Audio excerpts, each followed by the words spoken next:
Zona horor. Pesugihan emas di Jakarta, 2018. Di tengah gemerlapnya ibu kota, tersembunyi kisah-kisah kelam yang tak pernah mencuat ke permukaan. Salah satunya adalah kisah pria bernama Suyatno, seorang pedagang kecil di Pasar Senen yang hidup pas-pasan bersama istrinya, Sri, dan anak semata wayangnya, Dimas. Suyatno dikenal sebagai sosok yang pekerja keras, tapi keberuntungan seolah tak pernah berpihak kepadanya. Usahanya sepi, utangnya menumpuk, dan anaknya butuh biaya sekolah yang tidak sedikit. Suatu malam, saat Suyatno duduk di warung kopi langganannya, seorang pria asing mendekatinya. Berpakaian rapi, dengan cincin emas mencolok di setiap jari dan aroma parfum mahal yang menyengat. Ia memperkenalkan diri sebagai Pak Gunarto, seorang pengusaha sukses yang katanya dulu juga merintis dari bawah.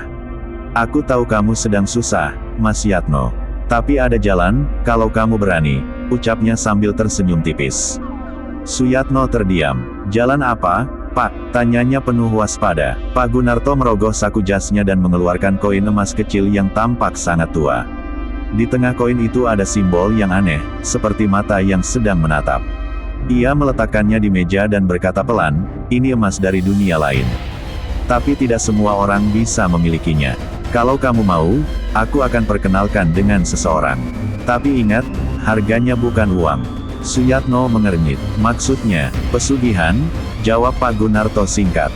Suaranya pelan tapi jelas. "Kau akan kaya, tapi kau harus siap kehilangan sesuatu yang lebih berharga dari uang." Suyatno pulang malam itu dengan kepala penuh kebingungan. Tapi bisikan koin emas itu seolah terus menari di pikirannya. Ia mulai bermimpi tentang tumpukan emas, rumah mewah, mobil mahal, semuanya hadir begitu nyata dalam tidurnya. Malam-malam berikutnya ia didatangi sosok yang sama dalam mimpinya, lelaki tua dengan jubah hitam, wajah tertutup kerudung kain, dan suara parau yang berbisik, "Datanglah ke tempat yang kusebutkan, dan ambil emasmu." Suyatno mulai berubah. Ia tak lagi bekerja sepenuh hati di kiosnya.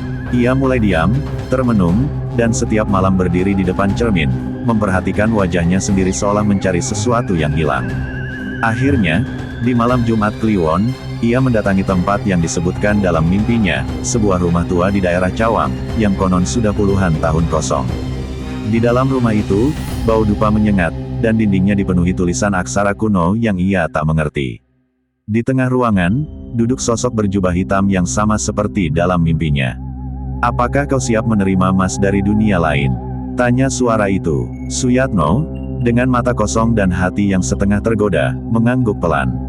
"Kalau begitu, mari kita mulai."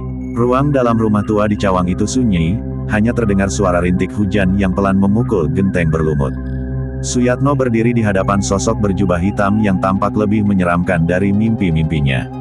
Tak ada mata, tak ada wajah, hanya rongga gelap di balik kerudung yang menatapnya dalam diam. Di hadapannya, terhampar karpet merah lusuh dan mangkuk kuningan berisi cairan hitam pekat. Di sekeliling ruangan, lilin-lilin merah menyala redup, membuat bayangan sosok itu tampak bergerak-gerak seperti ular. "Duduk," perintah makhluk itu, suaranya berat dan dingin seperti angin dari liang kubur. Suyatno menurut. Tangannya gemetar, namun matanya terpaku pada tumpukan emas batangan yang tergeletak di meja ukir tua di sudut ruangan. Ada lebih dari 10 batang, kilauannya menyilaukan. Lebih dari cukup untuk membayar utang, menyekolahkan anaknya, bahkan membeli rumah baru. "Emas ini akan menjadi milikmu," ucap sosok itu. "Tapi satu syarat." Suyatno mengangguk perlahan. "Apa itu?" Makhluk itu mengeluarkan sebilah pisau kecil dari balik jubahnya. Pisau itu hitam legam, dengan gagang dari tulang. Ia menyerahkannya kepada Suyatno. "Teteskan darahmu ke dalam mangkuk ini. Lalu ucapkan sumpah." Dengan ragu-ragu, Suyatno menggoreskan ujung pisau ke telapak tangannya. Rasa sakitnya tajam, tapi cepat hilang, tergantikan oleh perasaan aneh seperti sedang dirasuki sesuatu. Darahnya menetes, jatuh satu demi satu ke dalam mangkuk kuningan. "Ulangi setelah aku," ujar makhluk itu. "Aku Suyatno, dengan darahku bersumpah." Suyatno mengulang. "Aku menerima emas dari dunia lain, dan bersedia membayar harganya saat waktu menuntut." Suyatno mengulang, meski hatinya mulai bergetar ketakutan. "Emas untuk hidupku, hidup untuk bayanganku." Selesai mengucapkan sumpah itu, seluruh ruangan bergetar pelan. Lilin-lilin meredup lalu menyala lebih terang. Mangkuk berisi darahnya mendidih perlahan, mengeluarkan aroma anyir bercampur belerang. Sosok berjubah itu menghilang, dan suara tawa mengerikan menggema dari segala arah. Tiba-tiba, semua emas yang ada di meja berpindah ke kaki Suyatno. Kini batangan-batangan emas itu benar-benar miliknya. Ia meraihnya dengan tangan yang gemetar, seolah tak percaya. Namun di saat yang sama, muncul goresan di dinding seakan ditulis oleh tangan gaib, tumbal pertama, darah dagingmu sendiri. Suyatno membeku. Darah daging, maksudnya siapa? Batinnya berteriak, tapi dalam hitungan detik, semua menghilang. Ruangan menjadi kosong. Tak ada sosok berjubah, tak ada darah, tak ada lilin. Hanya emas yang tersisa di pangkuannya. Beberapa minggu setelah itu, kehidupan Suyatno berubah drastis. Ia membuka toko emas di Tanah Abang, yang langsung ramai pengunjung. Ia beli rumah di kawasan elit, mengganti mobil tuannya dengan SUV mewah. Istrinya heran tapi bahagia, sementara Dimas, anaknya, tampak lebih pendiam dari biasanya. Namun, malam-malam Suyatno mulai terganggu oleh suara langkah kaki di dalam rumah, bisikan di kamar mandi, dan penampakan sosok berjubah hitam yang berdiri di ujung lorong rumahnya, menatap Dimas setiap malam. Dimas mulai berubah. Anak lelaki yang dulu ceria dan sering bercanda dengan ibunya kini lebih sering diam, termenung di kamarnya, dan menghindari ayahnya. Sri, sang istri, mencoba menenangkan diri, mengira mungkin Dimas stres karena sekolah. Tapi malam demi malam, sesuatu yang tak kasat mata menyusup perlahan ke dalam keluarga kecil mereka. Pada suatu malam, Sri terbangun karena mendengar suara tangisan anak kecil. Ia pikir itu Dimas, tapi saat ia membuka pintu kamar anaknya, tempat tidur itu kosong. Jantungnya berdebar. Dimas, panggilnya pelan. Ia menyusuri lorong gelap rumah mereka yang kini megah namun dingin. Di ujung lorong, suara itu makin jelas. Tangisan lirih, bercampur bisikan yang tidak ia mengerti. Saat ia sampai di ruang tamu, matanya membelalak. Dimas berdiri menghadap tembok, tubuhnya kaku, dan di dinding tampak coretan-coretan merah seperti darah, simbol mata, lidah, dan angka-angka aneh. Dimas, ya Allah, Dimas, jerit Sri. Anaknya tidak menjawab, ia hanya membalikkan kepala pelan-pelan, menatap ibunya dengan mata kosong. Lalu ia berbicara, namun bukan dengan suara anak kecil, melainkan suara berat dan parau yang sangat asing. Dia sudah memilih. Emas telah dibayar, tumbal pertama harus diserahkan. Sri terjatuh, tubuhnya lemas. Saat ia menjerit, tiba-tiba Dimas ambruk ke lantai, tak sadarkan diri.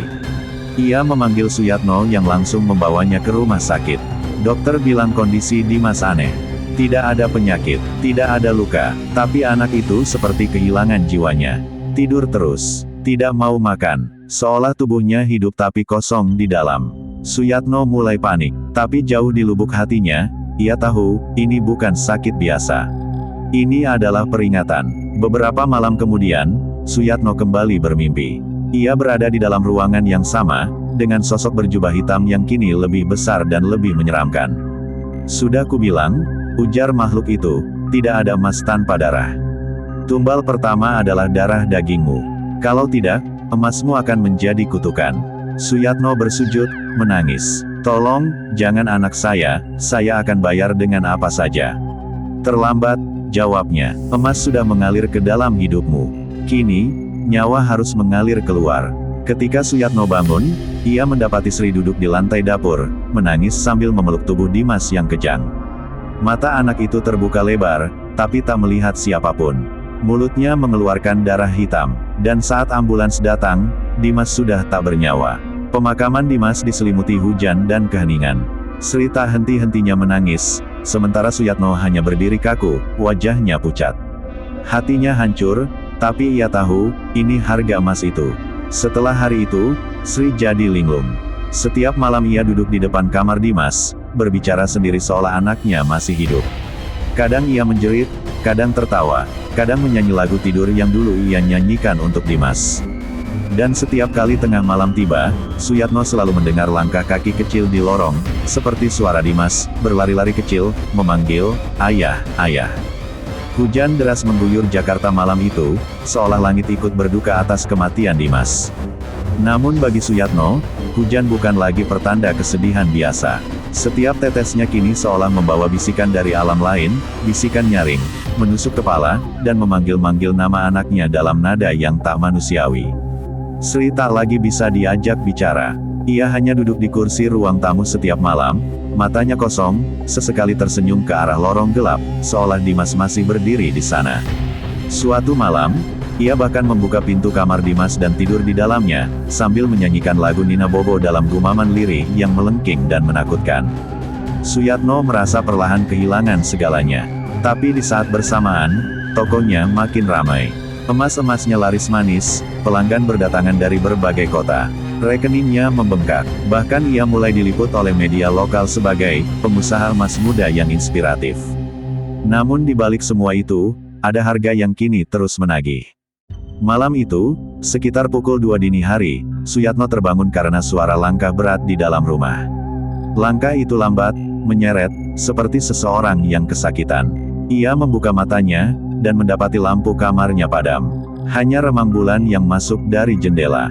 "Siapa di luar sana?" teriaknya, setengah panik. Tak ada jawaban, tapi langkah itu makin dekat. Suyatno meraih ponsel dan menyalakan senter, lalu perlahan membuka pintu kamar. Lorong gelap membentang di hadapannya, dan di ujungnya, ada sesuatu yang berdiri. Makhluk itu tinggi, hampir 2 meter, dengan kepala menyerupai tengkorak banteng dan tubuh berbalut jubah yang meneteskan darah. Dari balik kegelapan, terdengar suara berat menggelegar. "Satu tumbal telah dibayar, kini waktumu." Suyatno mundur, terjatuh. Tapi ketika ia berkedip, makhluk itu hilang. Di tempatnya berdiri, kini hanya terlihat jejak kaki berwarna hitam, membakar karpet mahalnya menjadi abu. Keesokan paginya, Sri hilang. Pintu depan rumah terbuka lebar, dan jejak darah menetes dari ruang tengah menuju halaman belakang. Suyatno panik. Ia mencari istrinya kemana-mana, bahkan melapor ke polisi, tapi hasilnya nihil.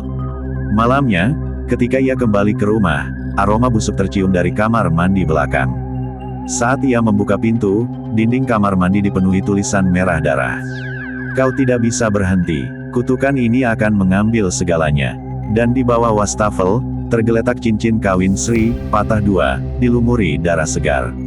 Beberapa hari setelah itu, satu persatu pegawai tokonya mengalami kecelakaan aneh.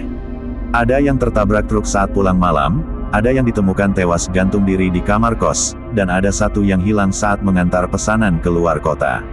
Toko emas Suyatno pun mulai dijauhi, bukan karena emasnya mahal, tapi karena kabar mistis yang mulai beredar.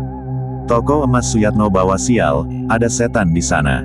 Dan di saat kejatuhan mulai merayap, mimpi buruk Suyatno makin menjadi-jadi.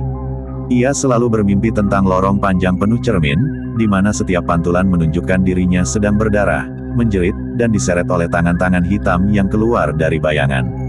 Pada puncaknya, malam Jumat Kliwon berikutnya, rumah Suyatno bergetar hebat. Tanah di lantai ruang tamu merekah, dan dari sana keluar asap pekat yang disertai suara jeritan Sri, jeritan yang penuh rasa sakit, disertai isak tangis Dimas dari kejauhan. Dan dari celah tanah itu, muncul tangan-tangan kecil berlumur darah yang meraih kakinya. "Kami keluargamu, tapi kamu menjual kami." Suyatno berteriak sekuat tenaga, menangis, memohon ampun, mencoba kabur.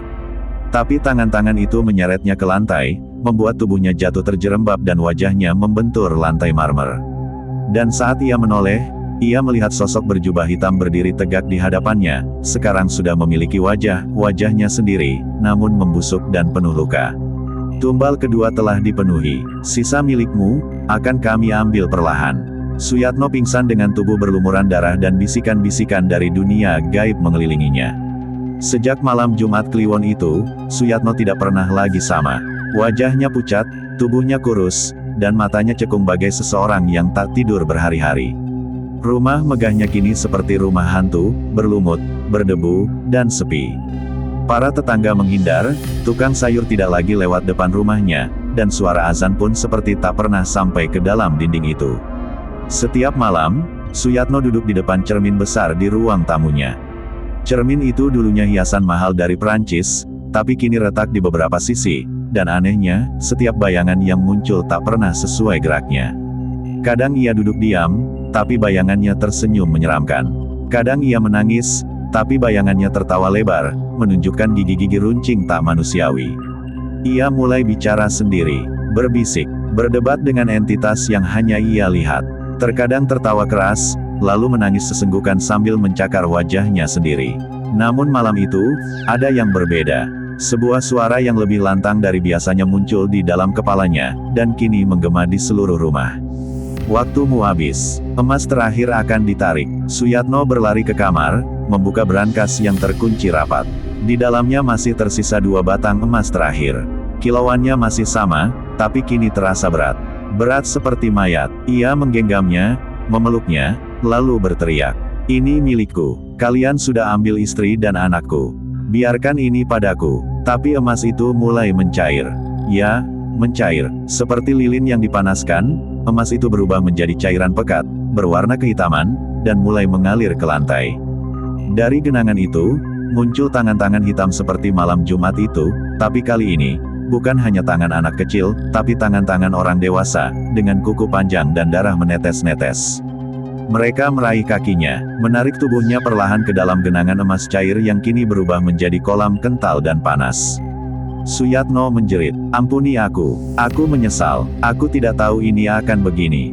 Tolong." Tapi dari balik cermin, sosok berjubah hitam muncul lagi, dengan wajahnya sendiri yang kini membusuk, satu mata copot, mulut robek lebar. "Kau tahu sejak awal, kau hanya pura-pura bodoh." Tubuh Suyatno ditarik ke dalam lantai. Cairan emas itu kini berubah jadi darah kental. Jeritannya menggema seisi rumah, lalu berhenti tiba-tiba. Keesokan harinya, rumah mewah itu terbakar sendiri. Tidak ada yang tahu penyebabnya. Warga sekitar melihat api membumbung tinggi, tapi saat pemadam kebakaran datang, rumah itu masih utuh. Tapi kosong. Tidak ada orang, tidak ada api, hanya hawa dingin, dan suara tangisan lirih dari balik tembok. Polisi yang datang pun enggan menyentuh tempat itu. Bahkan seorang petugas sempat muntah setelah masuk ke dalam, mengaku melihat bayangan anak kecil berlari sambil membawa tangan manusia. Minggu-minggu berlalu, toko emas Suyatno di Tanah Abang kini tutup. Tapi ada yang aneh. Beberapa pedagang di sekitar mulai menemukan serpihan emas mencair di lantai toko yang kosong. Beberapa yang mencoba mengambilnya mengaku dihantui mimpi buruk. Ada yang diganggu di rumahnya, ada yang mengalami kerasukan, bahkan satu di antaranya ditemukan tewas gantung diri di gudang toko. Dan hingga kini, tiap malam Jumat Kliwon, jika kau berdiri di depan toko emas yang telah tutup itu, kau mungkin akan melihat seseorang berdiri dari balik kaca etalase, berjas rapi, wajah pucat, dan mata kosong, tersenyum kepadamu, sambil memegang batang emas yang meneteskan darah.